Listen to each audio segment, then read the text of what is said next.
I'm Dr. Martin Rutherford, certified functional medicine practitioner and chiropractor. Dr. Randall Gates, board certified chiropractic neurologist, also a chiropractor. And we're going to be starting a new segment this year. At least once a month, we are going to be answering questions from our listeners on the podcast, from our viewers on the YouTube videos. And we've tried to put together a representative compendium of questions that we think will be interesting to those of you who apparently view our products here, if you want to call them that, over quite some time, because it looks like a lot of these questions are from people who have given a lot of thought to their health. The questions that we are seeing here, some are very general, some are very specific. We don't see patients who particularly one particular question or one particular dietary change, one particular question relative to a supplement is going to make that much of a difference in their health that they don't show up here. But certainly there are people who don't show up here who a dietary change has helped them or a supplement change has helped them. And so we're going to address those issues, and we're going to address those folks also. So do you want me to just go down here? Let's just go down the list. So we have a long list. We're not going to get through all of them. We're going to spend about 15 or 20 minutes going over these questions, and we'll see how far along we get. So the first one, and these are quotes right off of the websites and from you. So first one is a question about multiple sclerosis. What is your thought on stress and multiple sclerosis? So what I would say is that with most autoimmune diseases, what we find is that stress can be an exacerbating factor. When you look at the literature, that holds true for many different conditions. When it comes to MS, lots of times you'll read, well, stress may not be a major factor or diet isn't a major factor, but we would say in our clinical experience, we disagree substantially. Anytime an individual is under chronic stress, just looking at the basic physiology of it, you're going to decrease blood flow to the gastrointestinal tract. It's putting your body into a state of fight or flight, ready to fight the lion or run from it, so to speak. And in doing so, we know the literature on MS is robust on the gastrointestinal component related to the illness, meaning it has been shown that the gastrointestinal tract breaks down in patients who have MS, and that leads to immune activation, which is also seemingly associated with the immune activation in the brain.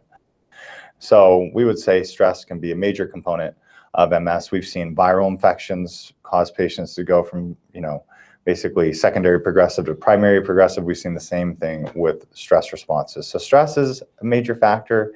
And if it is present not only in MS or any other autoimmune illness, it's one of the main factors that we have to address. So, yeah, more in general, if you're any type of a chronic pain patient, the cliff notes on stress is when you're in chronic stress, it can affect your brain. It can cause short-term memory loss. It can cause I can't go to sleep. I wake up, I can't go back to sleep. Stress is connected to migraines. Stress is connected to, it's one of the chronic stresses, one of the causes of a thyroid problem called Hashimoto's, chronic sinus infections, chronic lung inflammation of the cavity. As Dr. Gates just indicated, particularly in the MS patient, stress breaks down the gut as well as MS breaking down the gut. And then all of the consequences of that. Stress decreases your sexual hormones. Stress can cause bladder infections. Stress can cause cystitis. And so if you throw all that on top of, and now you have an MS situation in which you have an overactive immune system that is attacking the nerves, attacking the myelin sheaths of your nerves. And now, as Dr. Gates stated, we had one particular case where we saw a viral infection that put this person into a severe downward spiral. Stress is a compromising factor that makes those things more more worse, that makes them worse, or that gives you puts you in more of a position to have those types of things like viral infections and bacterial infections affect you. So in general, our thoughts on stress in general, as Dr. Gates said, is in fact, it's a key factor to our protocols, is to get that person's stress under control. And if you're talking about daily stresses, then those are going to make you feel bad, and certainly they're going to have an effect. Or if you're talking about chronic stress, then that is particularly damaging to the system. But if you have multiple sclerosis and this question is because you are under stress a lot, it would be extremely important in our minds for you to take steps to be able to get those stresses under control, and no matter how you would choose to go about it. We use brain rehabilitation exercises. Sometimes we have to use that plus certain types of natural compounds, but not everybody has those accesses those, or some people like yoga, some people like Tai Chi, some people like meditation. We find that in our chronic stress patients that those methods, that the ones that show up in here, we find that those methods aren't quite enough to get a foothold on that chronic stress. For those people that it is enough, they probably don't show up in here. So I'm not saying that those are not sufficient, but those are the types of things you can try. And there are breathing exercises. There are a lot of, throughout the history of mankind, man has been stressed. So there's a lot of stress methods out there, stress reduction methods out there. And if you have MS and you perceive you're stressed, I would strongly suggest that you pursue those methods. Yeah. Okay, so what's the next question? The next question is small fiber neuropathy. What about nerve pain in your arms? So with small fiber neuropathy, what we're finding is that frequently it can be non-length dependent, particularly in the fibromyalgia patient population. Also, if you have itching, that's another clinical finding that you can associate with non-length dependent peripheral neuropathy. What we mean by non-length dependent small fiber neuropathy is more where it can just be throughout your entire body. Most of you, when you look at neuropathy online, it's going to have a picture of someone with their feet on fire or maybe their hands on fire. That's length dependent neuropathy, meaning it's down farthest away from the brain and the heart and the extremities.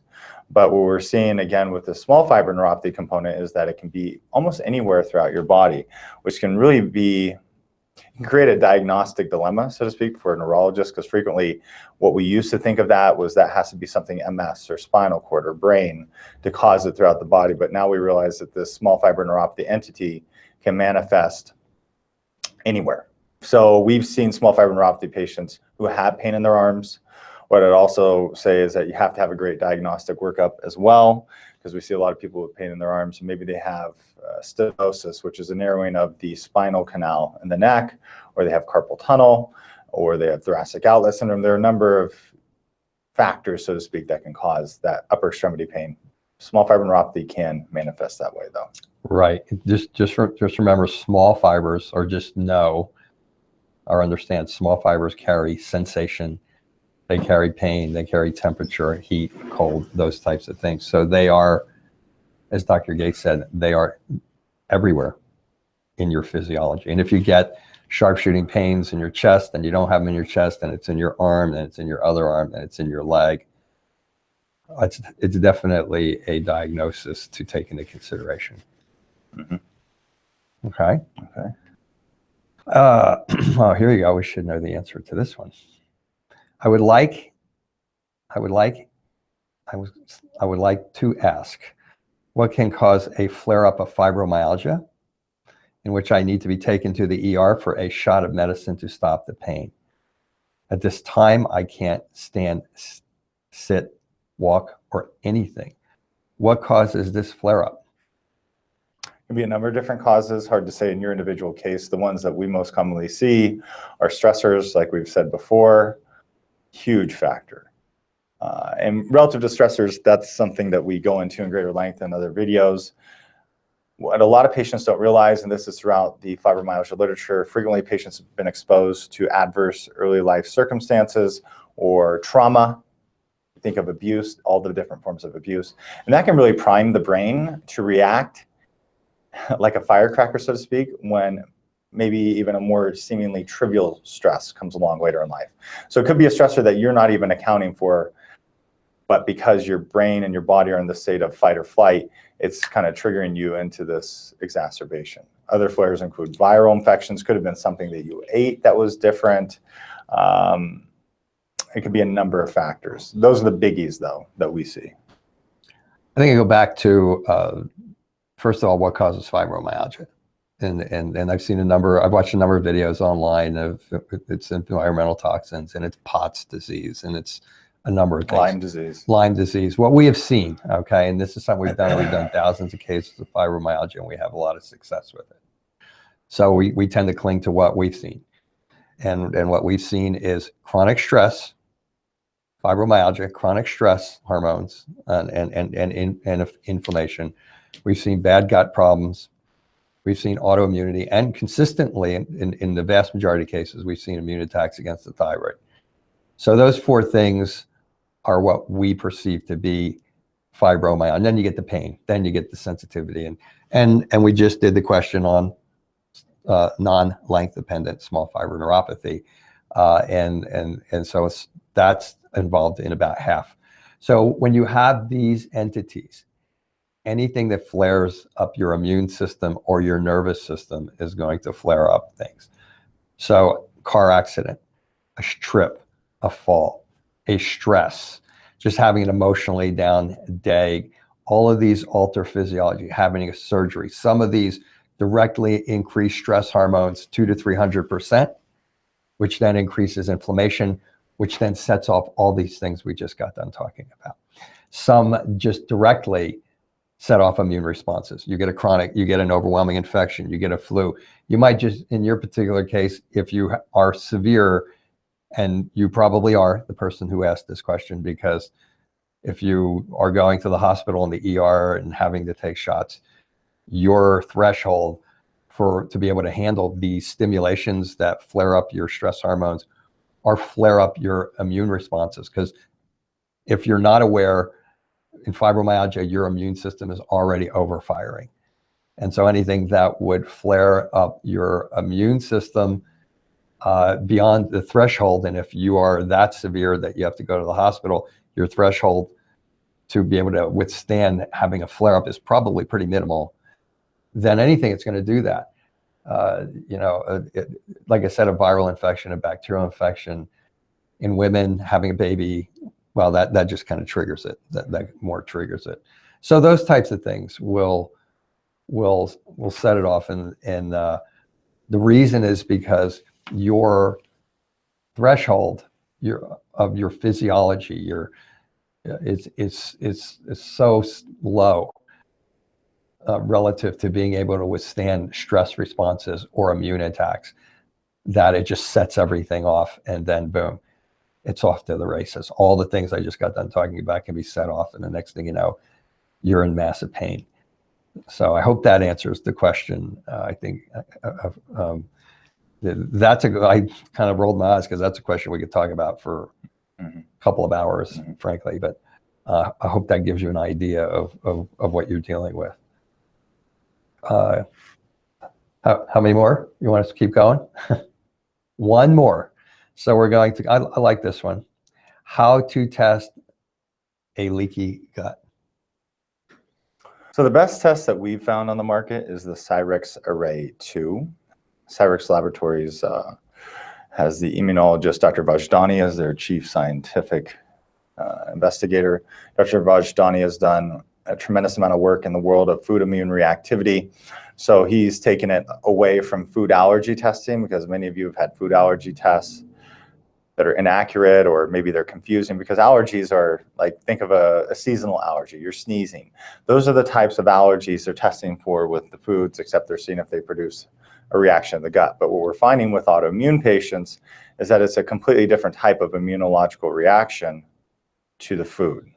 And Dr. Vajdani has pioneered really ways to test this based on the current science, based on how all of the other immune tests are done, because he is an immunologist trained at UCLA. So he's a very bright guy, and the Cyrix Array 2 is a great test because it looks at how the proteins that are like cables that connect each intestinal cell together. It looks to see if those proteins are breaking down or not. And we've just found this to be a very accurate test, and that's the test we use at this point. Okay. Any other tests that you feel have weaknesses? We've done the lactulose mannitol test, I believe it was. I could be butchering the name because it's been about 6 years since we used it. But it's basically you drink a drink and then they look to see what types of urinary byproducts come through. And if excessive ones come through, then that means you have leaky gut. There's other tests in literature discussing chromium, taking chromium and then seeing if that is passing through your gut into the bloodstream, into your urine. That's another option. There's this new frontier now in terms of testing the microbiome. So looking at RNA sequencing of all the bacteria in the gut, because unfortunately, most of the bacteria that live in your intestines don't live in an oxygen-rich environment. So you can't culture them. So they have to use DNA methods to check for those. So that's on the frontier. So you're probably going to see more and more tests coming out to test for leaky gut, because leaky gut is all the rage right now. It's the common term. Everybody has a leaky gut solution. But we still stand by the Cyrix Array 2 at this point. Right. Just a broad spectrum. A lot of the alternative practitioners, well, I guess not a lot, now I look about it, but use protein and globulin as markers in the general scans that they do, general blood testing that's done. But in general, but mostly the Cyrix 2 appears to be the gold standard from our observation. Mm-hmm. Okay, so that will do it for today, because we have to go see some patients here. And we'll see you next week with probably a topic, and we will interject these question and answer periods probably every 3 or 4 weeks. Okay, so we'll see you next week. Thanks for watching.